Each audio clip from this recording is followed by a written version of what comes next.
Hi guys, welcome back to Grandma's Pocketbook, where we talk about living well, aging boldly, and stretching every dollar with style. Before I get into today's topic, which will be a voiceover while you watch a time lapse of me working on burning the shoe last, I wanted to say something else about the design on the shoe last. I wanted to do something that was in keeping with the age of the piece. I thought of a lot of designs and I kept coming back to a floral design.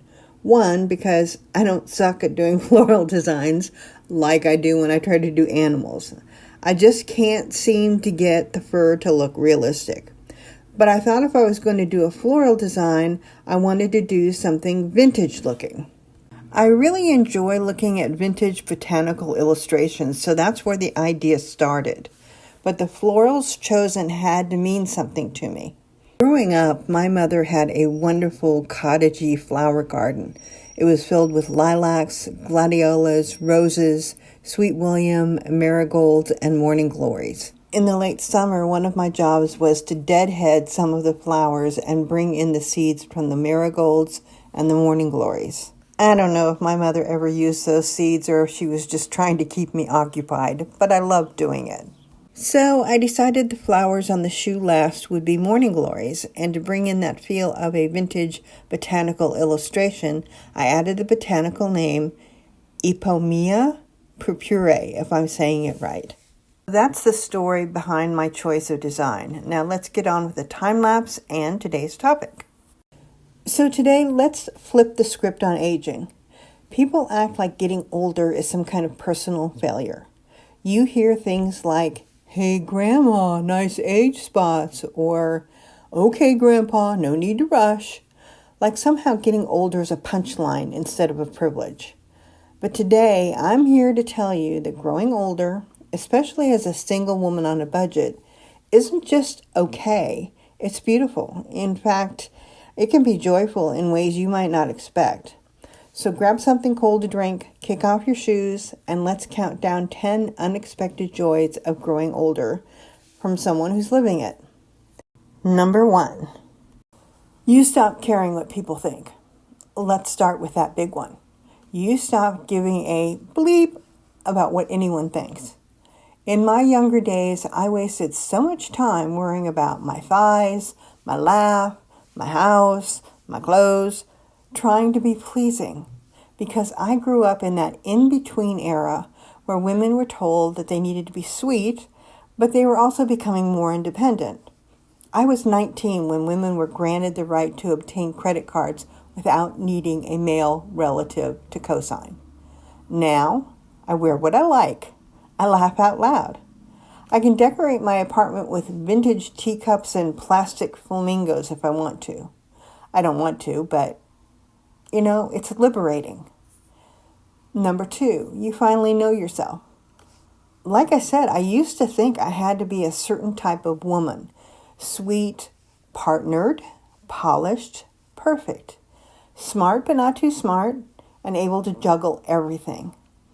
It was a person I was never really comfortable with. Now I know who I am. I like slow mornings. I've been single for 32 years, and I like being single.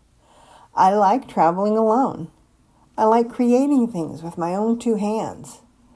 I like tuna melts and library books. Aging gives you that gift of clarity. You shed those roles that you were playing, and you finally meet yourself. And you find out that you're lovely. Number 3, less pressure equals more pleasure. No more chasing status or someone else's idea of success. I used to think that I had to have a career that made an impact on the world, or at least my little corner of it. I struggled with that for a long time. But I realized I didn't need a title or a corner office or a vacation in Aruba to be happy. And while I'd love to go on a vacation to Aruba, it doesn't define who I am. I can take joy in a quiet morning walk, or listening to birds outside my window, or a phone call from a friend. It turns out when you're not racing the clock, you actually see the beauty around you. Who knew? My mark on the world?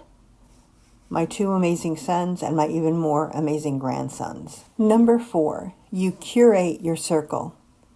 Have you ever had an energy vampire in your life who drained you dry? I have, but now, gone.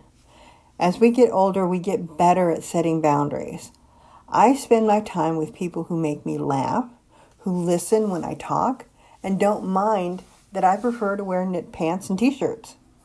Your people don't have to be many, they just have to be yours. You embrace slow living. As a single mom, I was so busy all the freaking time.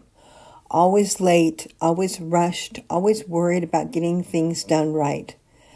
Now I savor things. I'll bake from scratch when I feel like it. I don't worry if my body feels like it wants to linger in bed until 10 a.m.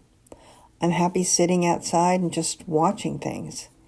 Aging invites you into slower rhythms, and I've never felt more present. Number 6, you learn to live well on less. Look, I'm not immune to wanting nice things, but when you're on a budget like me, you get creative.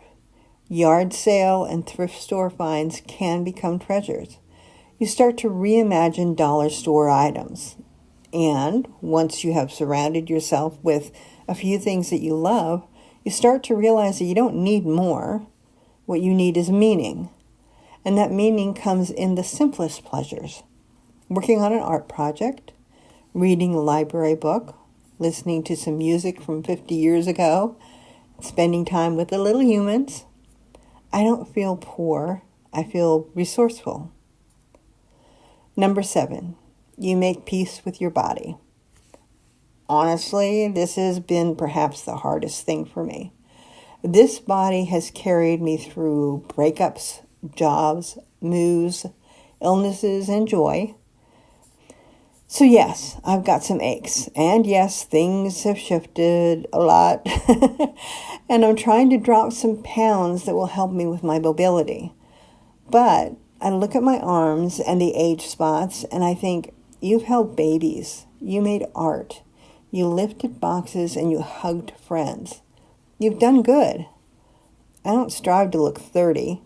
I strive to feel good. And that's a whole different kind of beauty. Number 8, you let go of the timeline.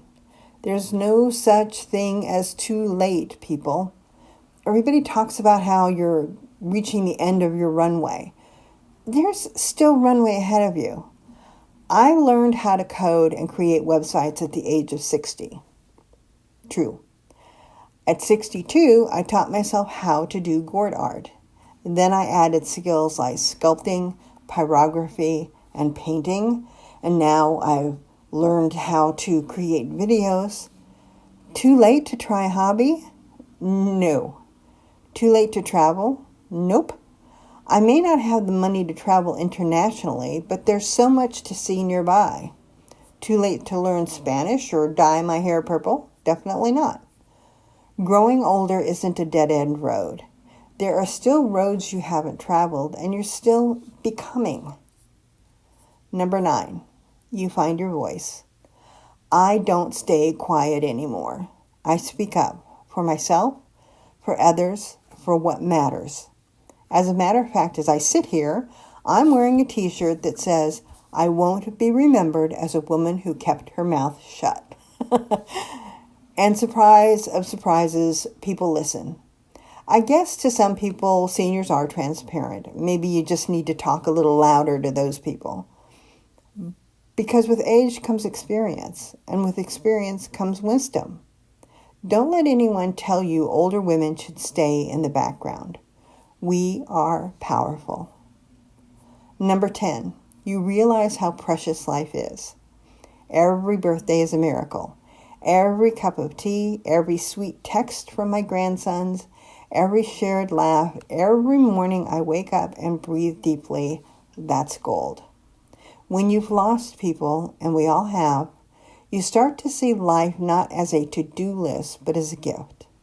And that, my friend, is the greatest joy of all.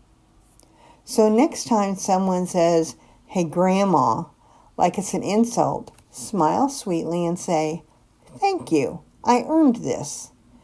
And if you're out there growing older, on your own, on a budget, doing your best, know this: you're not alone, and your life still holds so much beauty. Thanks for spending time with me today on Grandma's Pocketbook. If this video brought you a little smile, give it a like, and maybe share it with someone who needs to hear it. Until next time, live well, spend smart, and age boldly.